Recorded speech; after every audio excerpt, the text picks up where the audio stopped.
The Carolina Panthers 2025 will be an expected bounce back for Bryce Young and the Carolina Panthers, as I think this team's ceiling can be higher than what other people may think. I think this team at best can go 8-9 and build serious momentum the following year.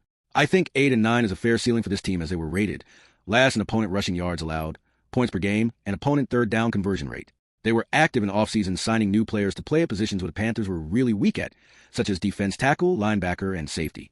They also address needs in the draft and have potential 4 or 5 starters out their draft.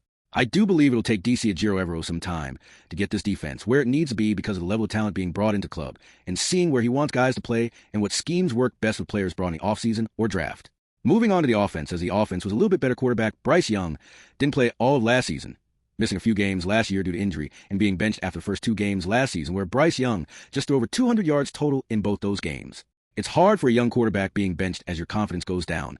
Your belief in yourself goes down as well, and you probably start thinking of the worst, possibly staying as a backup, thinking to yourself as a bust. But that wasn't the case for Bryce Young. He stayed humble, stayed focused, and stayed locked in throughout the season, and in the final 10 games of the season for Bryce Young, he went 4-6, with his most standout game of those 10 games was either week 13 or week 18.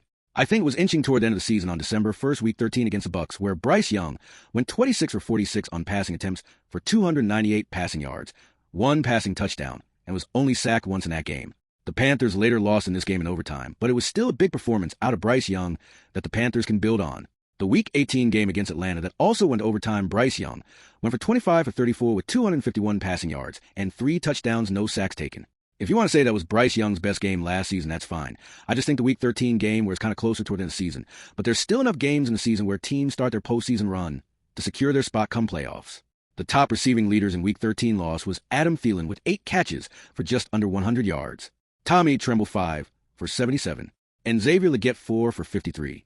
In Week 18, top receivers were Jalen Cooker 7 catches for 62 yards, followed by Miles Sanders 3 for 50, who also lead the team in rushing yards this game as well, and Adam Thielen 5 for 44.